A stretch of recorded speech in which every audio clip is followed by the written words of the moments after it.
Assalamualaikum warahmatullahi wabarakatuh. Perkenalkan, nama saya Rahma Gustianus Simbolon. Di sini saya akan menjelaskan tentang pengertian metode simplex, istilah-istilah yang ada di dalamnya, beberapa ketentuan, dan langkah-langkah solusi metode simplex. Yang pertama, definisi metode simplex. Metode simplex merupakan salah satu teknik penyelesaian dalam program linier yang digunakan sebagai teknik pengambilan keputusan dalam permasalahan yang berhubungan dengan mengalokasikan sumber daya yang optimal. Metode simplex digunakan untuk mencari nilai optimal dari program linier yang melibatkan banyak constraint atau pembatas dan banyak variabel, yaitu lebih dari 2 variabel. Kemudian, istilah yang ada di dalam metode simplex. Yang pertama ada iterasi, yaitu tahapan perhitungan di mana nilai dalam perhitungan itu tergantung dari nilai tabel sebelumnya. Misalnya seperti nilai iterasi yang kedua itu tergantung dari nilai iterasi yang pertama. Lalu nilai iterasi yang ketiga tergantung dari nilai iterasi yang kedua. Begitu seterusnya. Lalu ada variabel non-basis, yaitu variabel yang nilainya diatur menjadi 0 pada sembarang iterasi. Dalam terminologi umum, jumlah variabel non-basis selalu sama dengan derajat bebas dalam sistem persamaan. Selanjutnya, variabel basis, variabel yang nilainya bukan 0 pada sembarang iterasi. Kemudian ada solusi atau nilai kanan, yaitu nilai sumber daya pembatas yang masih tersedia. Kemudian variabel slang, yaitu variabel yang ditambahkan ke model matematika kendala untuk mengkonversi pertidaksamaan kurang lebih sama dengan menjadi sama dengan. Kemudian ada variabel surplus, yaitu variabel yang dikurangkan dari model matematika untuk mengkonversikan pertidaksamaan besar lebih sama dengan menjadi persamaan sama dengan.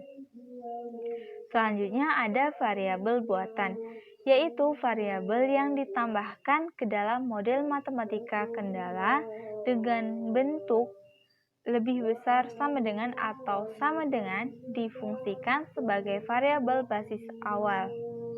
Kemudian ada kolom pivot, baris pivot, dan elemen pivot. Kolom pivot itu adalah kolom kerja, yaitu kolom yang memuat variabel masuk. Kalau baris pivot adalah salah satu baris dari antara variabel baris yang memuat variabel keluar. Dan elemen pivot adalah elemen yang terletak pada perpotongan kolom dan baris pivot. Kemudian ada variabel masuk dan keluar. Variabel masuk adalah variabel yang terpilih untuk menjadi variabel basis pada iterasi berikutnya.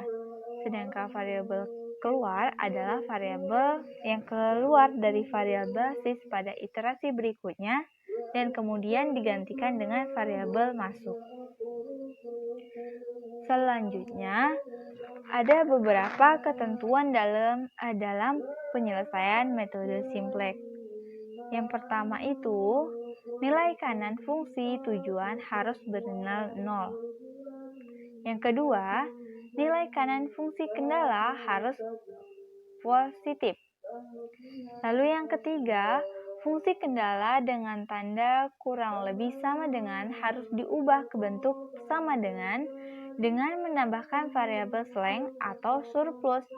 Penambahan slang variabel menyatakan kapasitas yang tidak digunakan atau tersisa pada sumber daya tersebut. Hal ini karena ada kemungkinan kapasitas yang tersedia tidak produksi. Kemudian selanjutnya, fungsi kendala dalam tanda besar lebih sama dengan diubah ke bentuk kurang lebih sama dengan cara mengkalikan dengan -1. Lalu diubah ke bentuk persamaan sama dengan menambahkan variabel slang. Kemudian, karena nilai kanannya bernilai negatif, maka dikalikan lagi dengan -1 dan ditambahkan artificial variable. Selanjutnya, Fungsi kendala dengan tanda sama dengan harus ditambah dengan artificial variable atau simbolnya adalah M besar. Selanjutnya, langkah-langkah metode simplex. Langkah yang pertama yaitu periksa apakah tabel layak atau tidak. Kelayakan tabel simplex dilihat dari solusi atau nilai kanannya. Jika solusi yang ada yang bernilai negatif, maka tabel tidak layak. Tabel tidak layak tidak bisa diteruskan untuk mengoptimalkan. Selanjutnya, tentukan kolom pivot. Di sini ada tujuan. Yang pertama, jika tujuannya maksimum, maka kolom pivot adalah kolom dengan koefisien fungsi tujuan negatif dengan angka terbesar. Yang kedua itu, jika tujuan berupa minimum, maka kolom pivot adalah kolom dengan koefisien fungsi tujuan dengan nilai positif terbesar. Langkah selanjutnya, yaitu variabel keluar ditentukan dari rasio nilai kanan dengan elemen pada kolom pivot yang bersesuaian. Kemudian, variabel keluar dipilih yang rasionya terkecil. Selanjutnya, tentukan baris pivot. Baris pivot ditentukan setelah membagi nilai kanan dengan elemen kolom pivot yang bersesuaian.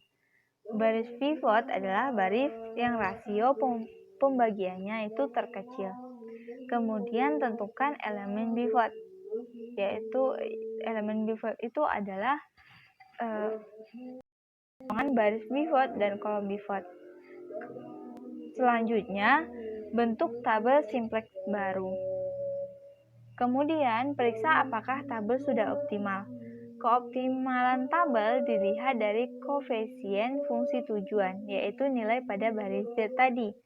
Untuk tujuan maksimal, tabel sudah optimal jika semua nilai pada baris Z sudah bernilai positif atau 0. Dan untuk tujuan minimum, tabel sudah optimal jika semua nilai pada baris Z sudah negatif atau 0. Tetapi jika belum, iterasi dilanjutkan kembali. Sekian penjelasan saya, dilanjutkan oleh rekan saya selanjutnya. Terima kasih. Baik, Assalamualaikum warahmatullahi wabarakatuh. Di sini saya Sila Aulia dengan NIM 190384-202055 akan menjelaskan contoh soal mengenai metode simplex kasus maksimum.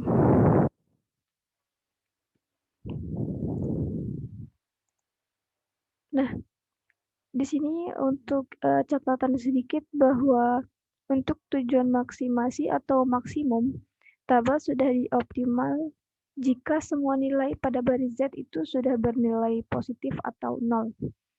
Nah, contoh soal yang pertama, maksimumkan Z sama dengan 3x1 ditambah 2x2 dengan kendala ada 2x1 tambah x2 kurang dari sama dengan 5, ada x1 tambah x2 kurang dari sama dengan 3, dan x1, x2 lebih besar dari sama dengan 0. Nah, untuk penyelesaiannya kita ubah dulu ini ke dalam bentuk baku dari persoalan maksimum tersebut dengan Z sama dengan 3x1 tambah 2x2 tambah 0s1 tambah 0s2. Nah, 0s1 dan 0s2 ini adalah variabel slack. Kita perhatikan di sini kendalanya ini ada 2x1 dan ditambah x2 kurang dari sama dengan 5. Nah, kalau kurang dari itu, jika kita ubah ke bentuk baku, maka dia harus sama dengan, sehingga di ruas kirinya kita harus menambahkan sesuatu yang disebut dengan variabel slack. Maka itu kita tambahkan dengan S1. Begitu juga dengan kendala yang X1 tambah X2 kurang dari 3, kita tambahkan variabel slack yaitu S2, maka sama dengan 3. Maka di maksimum Z tadi ini ada 0S1 ditambah 0S2. Nah, lalu apa langkah selanjutnya?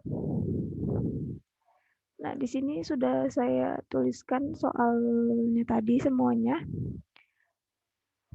Nah, kita ubah ke dalam bentuk tabel yang namanya iterasi ke 0 atau tabel iterasi ke 0 dengan basis ada X1, X2, S1, S2, dan NK. NK ini adalah nilai dari ruas kanan. Nah, kita pindahkan semua elemen yang ada di dalam soal ke dalam tabel. Untuk basisnya kita ada S1, ada S2, dan Z. Nah, lalu apa langkah selanjutnya? Langkah selanjutnya adalah menentukan angka atau elemen pivot dengan cara kita perhatikan di baris Z ini adakah nilai yang bernilai negatif? Maka nilai negatif ini adalah min 3. Nah, ada min 3 dan min 2 dan nilai yang paling terbesar adalah min 3. Maka min 3 ini menjadi kolom pivot ya. Lalu langkah selanjutnya adalah menentukan baris pivot dengan cara menentukan rasio yaitu NK dibagi dengan basisnya. Ini berarti NK dibagi S1, yang ini 3 dibagi S2. Nah, nilai yang paling terkecil itulah yang akan menjadi baris pivot. Nah, nilai yang terkecil itu ada di bagian NK yang 5 ini. Jadi, perpotongan dari baris pivot dan kolom pivot inilah yang disebut dengan angka atau elemen pivot.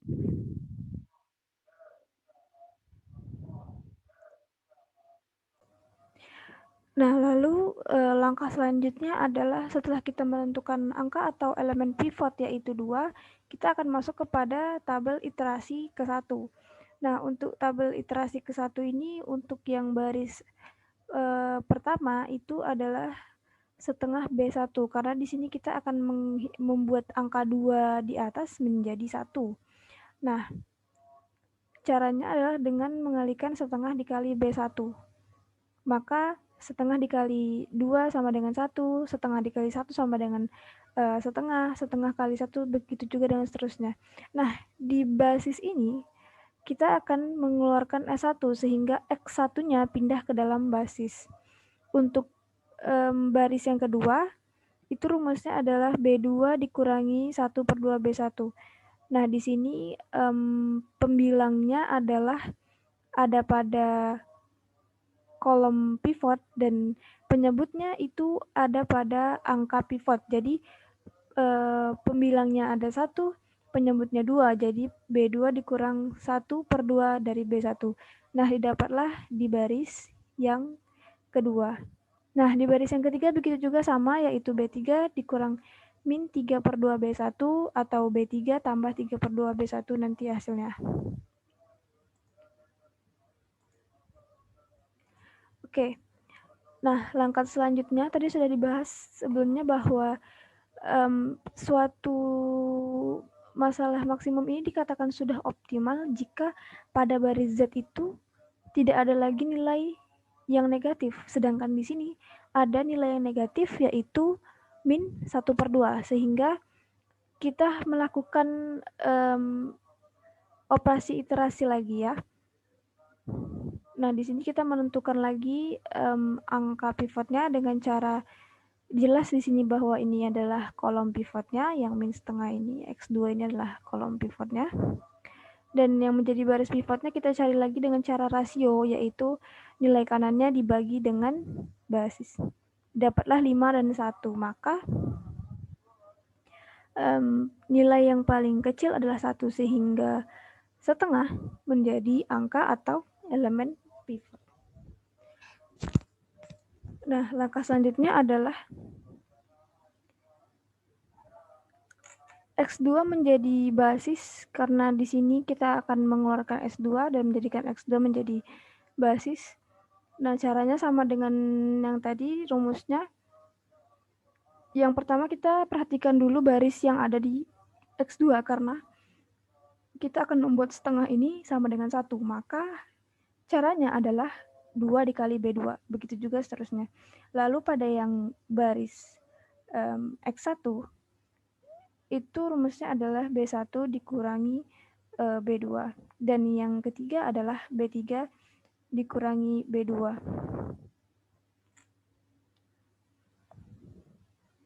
Nah, setelah kita lihat tabel pada iterasi kedua, ini kan nilai Z-nya sudah tidak ada lagi yang negatif ya, berarti ini sudah optimum. Nah, pada tabel iterasi kedua, pemecahan dasar sudah memberi solusi optimum sehingga perhitungan iterasi dihentikan. Jadi solusi optimum yang diperoleh adalah 8 nih dengan angka terbesarnya 8.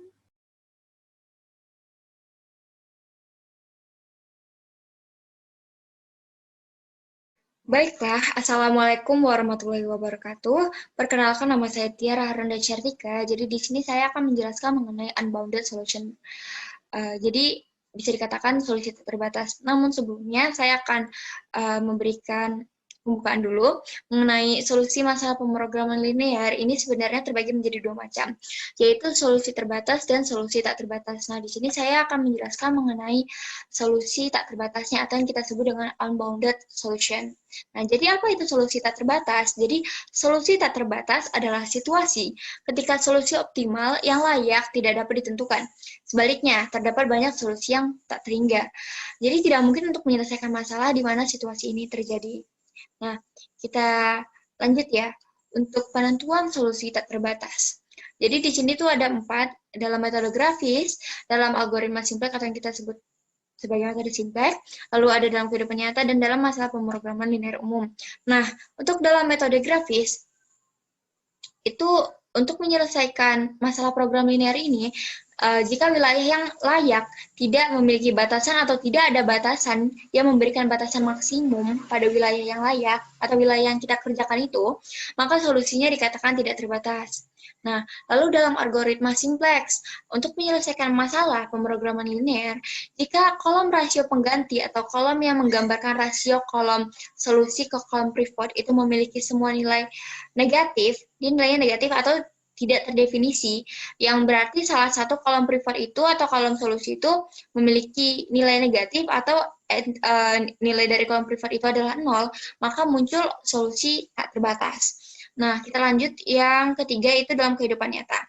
Nah, dalam kehidupan nyata itu umumnya terdapat situasi solusi yang terbatas.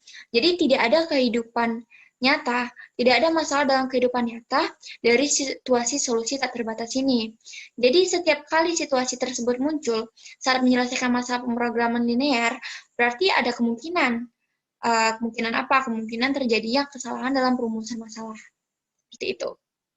Nah, dalam masalah pemrograman linear umum itu, jika ada situasi solusi tak terbatas di primal, maka rumusan ganda dari masalah itu pasti akan menghasilkan hasil yang tidak layak atau solusi yang melanggar setidaknya salah satu kendala. Dan jika masalah utama memiliki solusi yang tidak layak, maka rumusan ganda akan memiliki solusi yang terbatas. Nah, seperti apa contohnya? Seperti apa contoh soalnya? Kita lanjut ke pembahasan dari teman kita, yaitu Salina.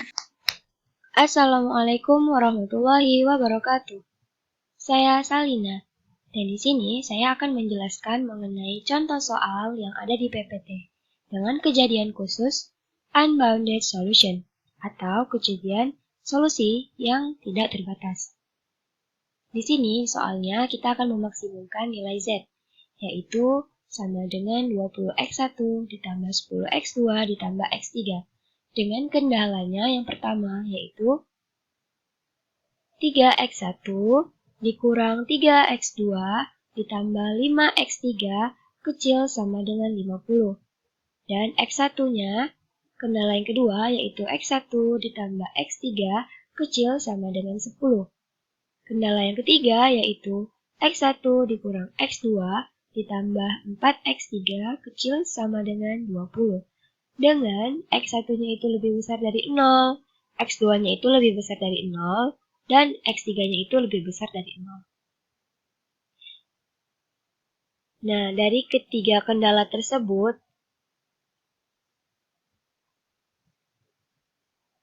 akan kita bentuk menjadi bentuk kanonik. Dengan fungsi tujuannya tadi, yaitu Z dikurang 20x1 dikurang 10x2 dikurang x3 dikurang 0x1 dikurang 0x2 dikurang 0x3 sama dengan 0.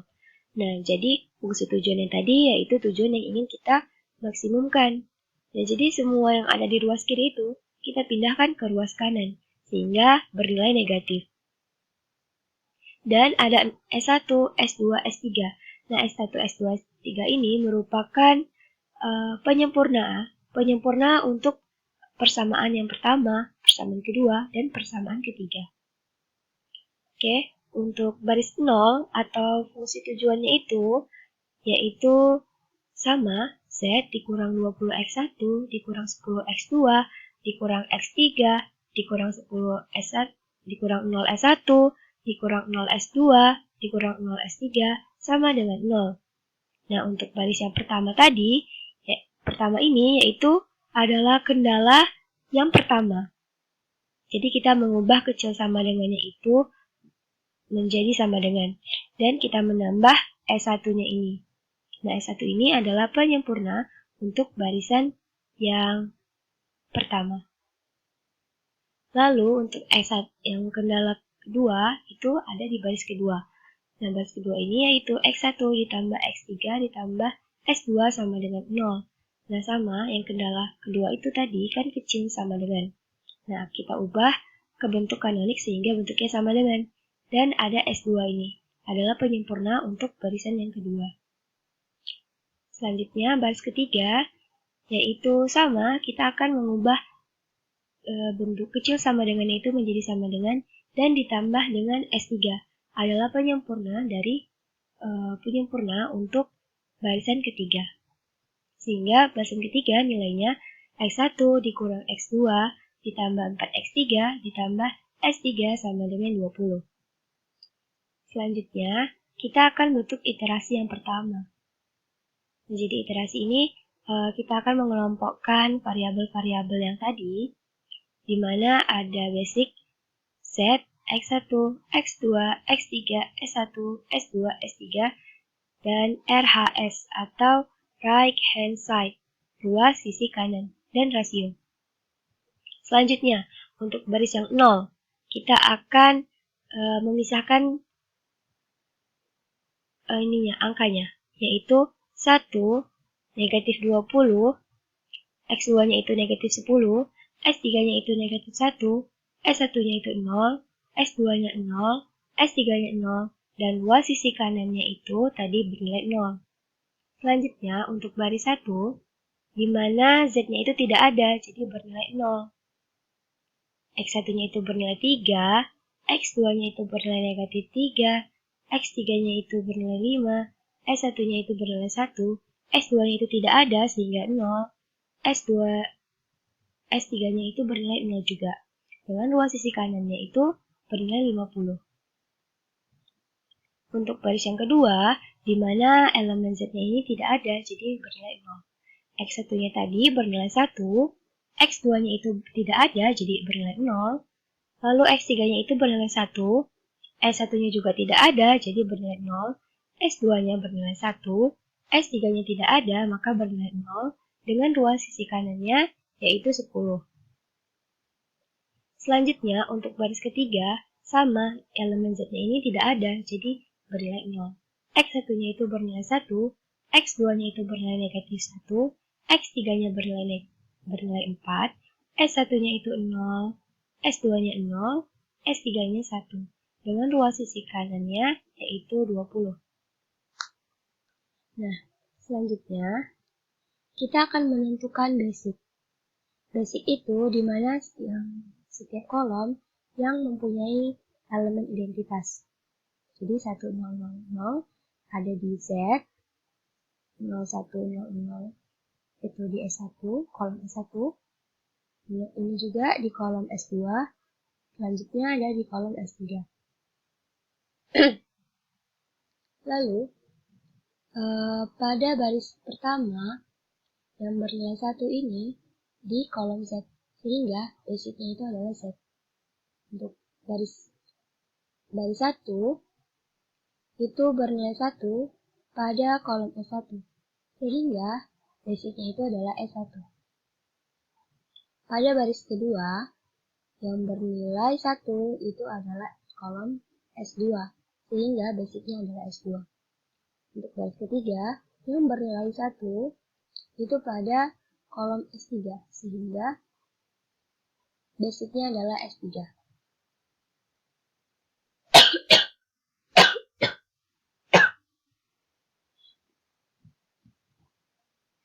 Selanjutnya, kita akan menentukan kolom kunci. Kolom kunci ini didapat dari B0 atau fungsi tujuannya itu yang bernilai paling kecil. Nah, di sini pada baris 0 ini yang paling kecil itu adalah negatif 20. Sehingga untuk kolom X1 ini merupakan kolom kunci dengan elemennya negatif 20, 3, 1, 1.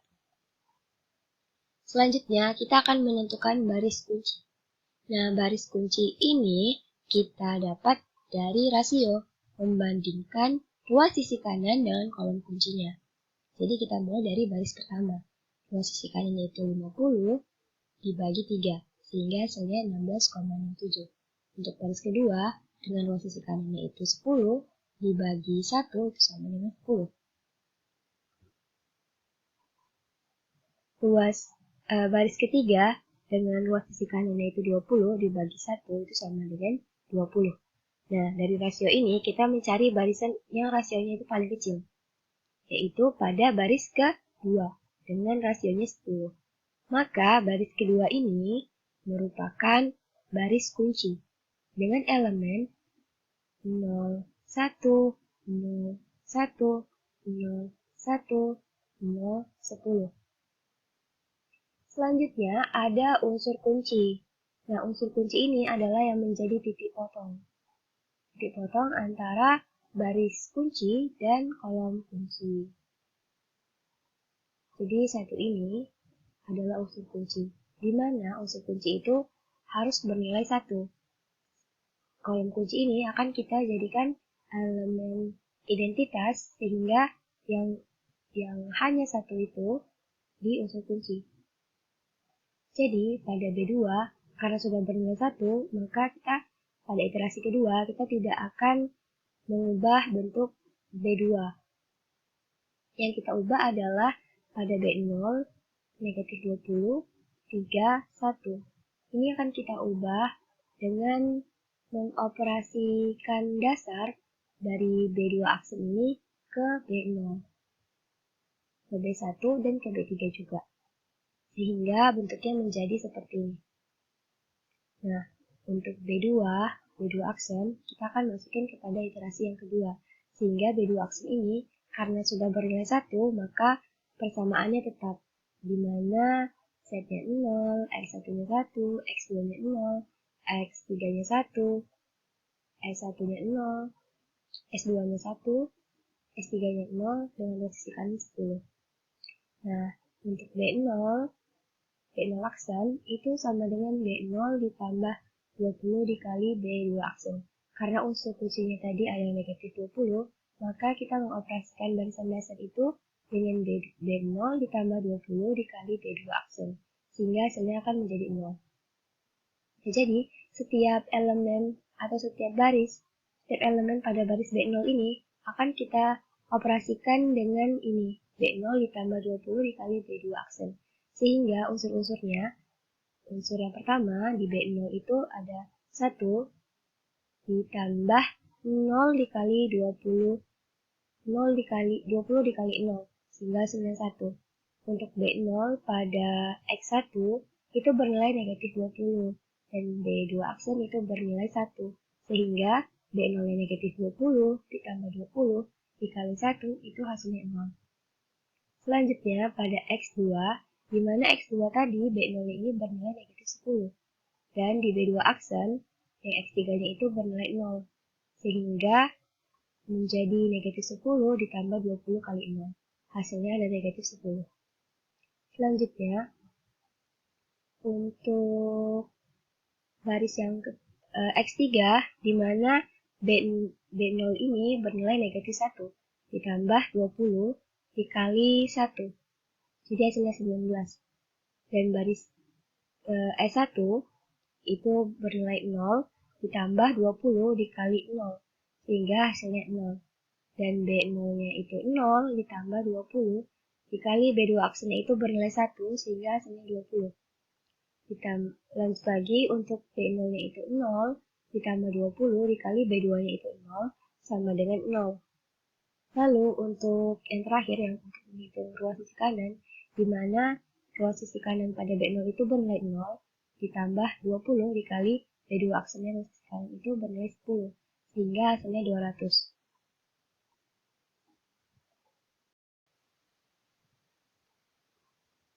Selanjutnya, kita akan mengoperasikan untuk B1 aksen, di mana operasinya itu B1 dikurang 3 dikali B2 aksen.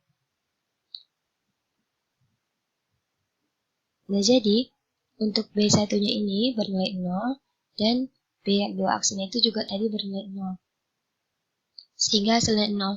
Nah, jadi kita memasukkan elemen-elemen yang ada di kolom. Kolom itu dikurangkan dengan kolom pada baris pertama itu akan kita kurangkan dengan kolom pada baris kedua. Jadi sehingga didapatlah 3 kurang 3 kali 1 sama dengan 0, negatif 3 dikurang 3 kali 0 sama dengan negatif 3, 5 dikurang 3 kali 1 sama dengan 2, 1 dikurang 3 kali 0 sama dengan 1, 0 dikurang 3 kali 1 sama dengan negatif 3, 0 dikurang 3 kali 0, 0, dan sampai ke ruas kanannya itu 50 dikurang 3 kali 10 sama dengan 20. Nah, begitu juga untuk baris yang ketiga, B3 aksen, di mana kita akan mengoperasikan B3 ini dikurang dengan B2 aksen. Nah, jadi kolom pada baris ketiga ini akan kita kurangkan dengan kolom pada baris kedua aksennya. Sehingga kita dapatlah 0 dikurang 0 sama dengan 0, 1 dikurang 1 sama dengan 0, negatif 1 dikurang 0 sama dengan negatif 1, 4 dikurang 1 sama dengan 3, 0 dikurang 0 sama dengan 0, 0 dikurang 1 sama dengan negatif 1, 1 dikurang 0 sama dengan 1, sampai ke ruas kanannya, di mana 20 dikurang 10 sama dengan 10. Nah, jadi hasilnya tadi, baik itu B0 aksen, B1 aksen, B2 aksen, dan B3 aksen tadi, hasilnya ini akan kita bentuk pada iterasi yang kedua. Jadi sama seperti tadi, kita mengelompokkan variabel-variabelnya, di mana ada basic, Z, X1, X2, X3, S1, S2, S3, RHS atau ruas sisi kanan, dan rasionya. Dengan B0 tadi, B0 aksen, itu bernilai 1, 0, negatif 10, 19, 0, 20, 0, dan 200. Dan untuk B1-nya tadi, yang kita dapat tadi, B1 aksennya itu sama dengan 0, 0, negatif 3, 2, 1, negatif 3, 0, dan 20. Untuk baris yang kedua, kita dapat tadi 0, 1, 0, 1, 0, 1, 0, dan 10. Untuk baris yang ketiga, tadi kita dapat 0, 0, negatif 1, 3, 0, negatif 1, 1, 10. Nah, dari sini kita akan mencari kolom kuncinya. Kolom kuncinya ini sama seperti tadi, kita akan mencari nilai di mana basicnya itu ada yang bernilai negatif.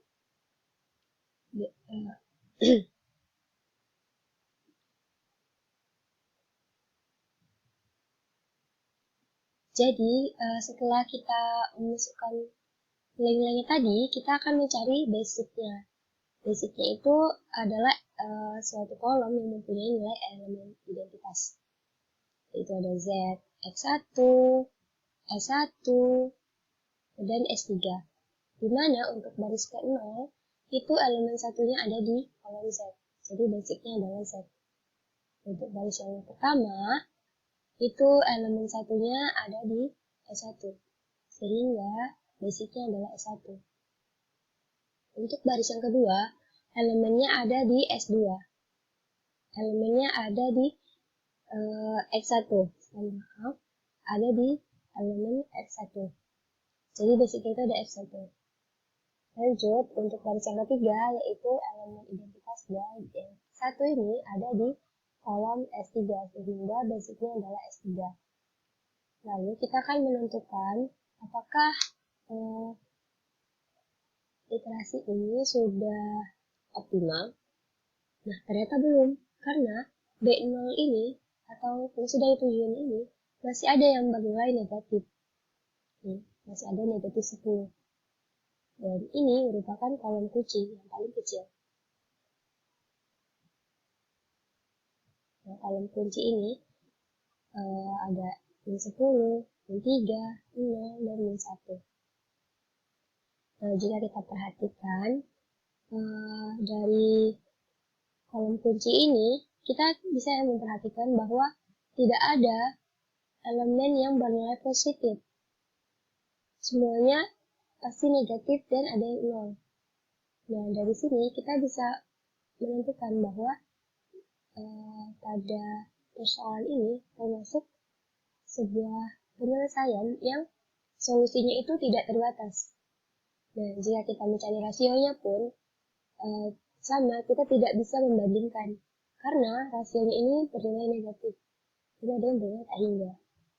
Nah, jadi dapat kita simpulkan pada iterasi kedua ini, di mana elemen kolom kunci ini tidak ada yang bernilai positif.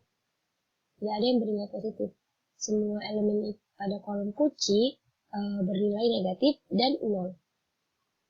Sehingga kejadian tersebut akan membuat nilai fungsi tujuan dapat naik secara tidak terbatas. Maka persoalan ini mempunyai solusi yang tidak terbatas juga, atau unbounded solution. Sekian dari saya, terima kasih. Assalamualaikum warahmatullahi wabarakatuh. Baiklah, saya Sri Wahyuni. Di sini saya akan menyambung penjelasan atau pemaparan dari teman saya sebelumnya. Nah, di sini saya akan memaparkan contoh soal selanjutnya, di mana pada soal berikut ini kita akan melihat bagaimana bentuknya jika digunakan dengan metode simplex.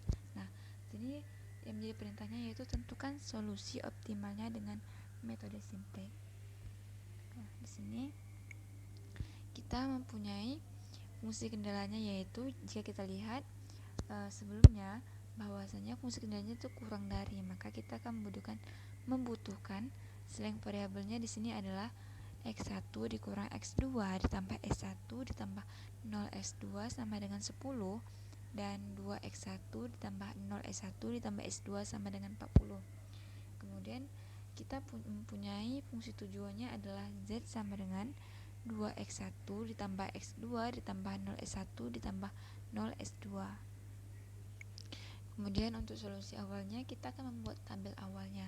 Nah, di sini pada tabel awalnya terdiri dari variabel basicnya, kemudian X1, X2, S1, S2, dan NB serta indeksnya.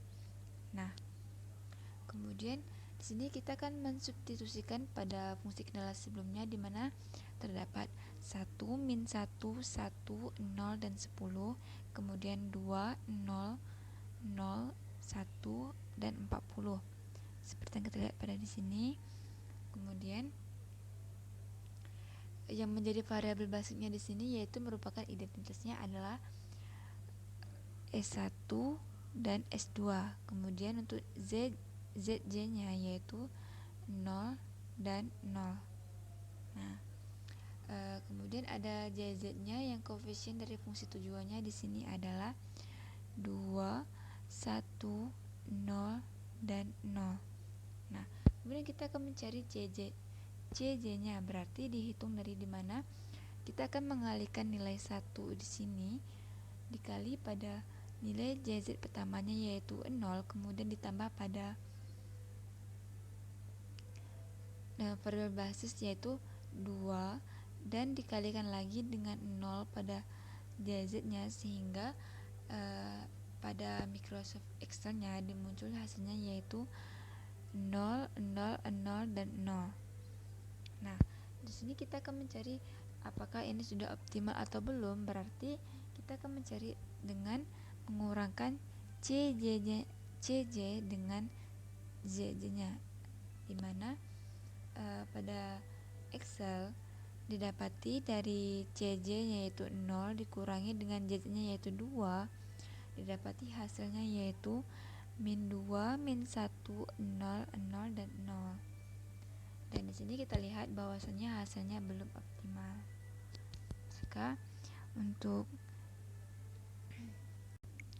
Maka untuk indeksnya, kemudian kita pilih dari nilai terkecil yaitu 1 dan 2,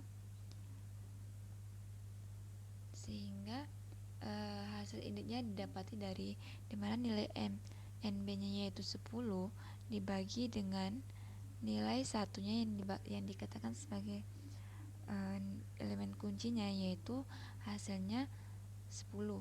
Kemudian seperti itu juga sebaliknya, dimana nilai NB-nya 40 dibagi dengan nilai elemen kuncinya yaitu 2, sehingga didapati nilai indeksnya adalah 20. Nah, untuk tabel pertama telah selesai. Kemudian kita akan lanjut dengan membuat tabel literasi yang pertama. Nah, untuk tabel literasi pertamanya ini, untuk variabel basisnya yaitu terdapat pada X1-nya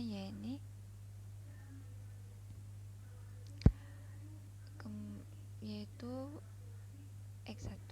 Kemudian kita masukkan elemen kuncinya pada tabel awal sebelumnya. Nah, untuk variabel basisnya yang kedua yaitu S2. Jika kita menggunakan Microsoft Excel, di dalam Excel rumusnya yaitu 2 dikurangi dengan hasilnya pada variabel X1, dimana dikali lagi dengan elemen kuncinya yaitu 2, sehingga hasilnya adalah 0. Nah, sehingga didapati di sini adalah hasilnya 0. Kemudian untuk JZ-nya sama dengan tabel awal sebelumnya. Kemudian untuk JZ-nya di sini kita masukkan nilai JZ-nya yaitu koefisien dari X1 yaitu 2, kemudian 0, sehingga untuk JZ-nya diperoleh dari X1 dikali dengan JZ-nya, dimana di sini X1-nya 1 dikali dengan 2, kemudian ditambah lagi dengan baris S2 yaitu 0 dikali lagi dengan JZ-nya yaitu 0, sehingga ada timbal balik di sini. Kemudian didapati hasilnya yaitu 2, min 2, 2, 0, dan 20. Dan dari nilainya dari awal didapati 0, sehingga menjadi 20. Sekarang kita cari untuk CJ dan ZZ-nya, dimana CJ dikurang ZZ-nya yaitu untuk nilai CJ-nya yaitu 2 dikurangi dengan ZZ-nya yaitu 2, sehingga didapati hasilnya adalah 0, min 3, 2, 0, dan 20.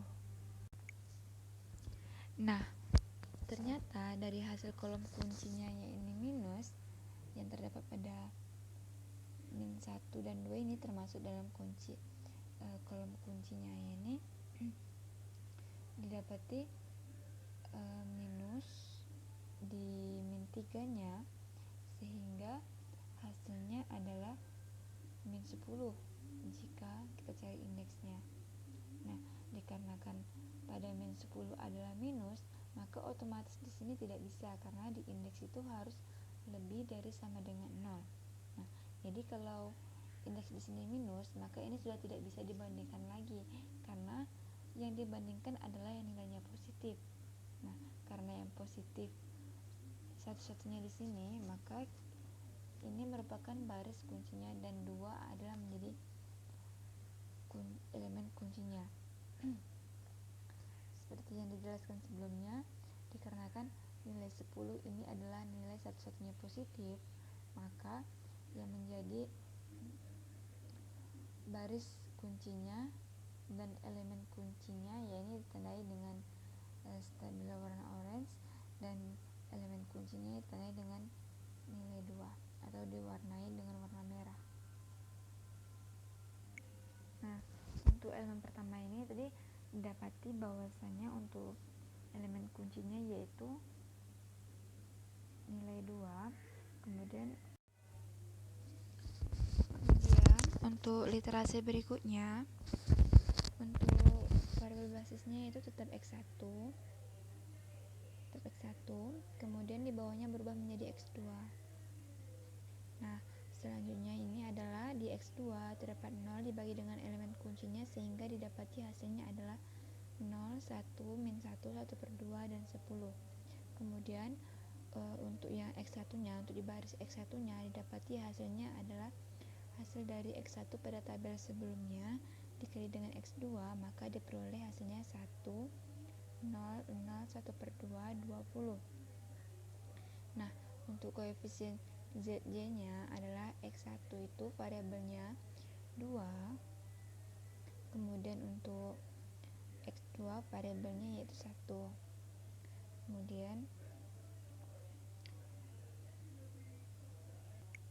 Kemudian untuk JZ-nya di sini tetap sama dengan tabel yang sebelumnya. Kemudian untuk JJ-nya ini didapati dari hasil 1 dikali dengan hasil JZ di sini, kemudian yang ditambah dengan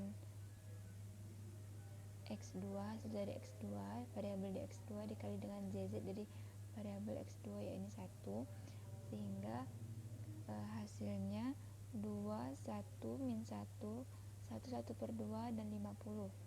Kemudian untuk CJ kurang ZJ ini dikurangkan dari C di sini 2 dikurang 2, sehingga hasilnya jika digunakan dengan rumus di Excel, maka hasilnya meliputi dari dengan 0, 0, min 1, 1, 1 per 2, dan 50.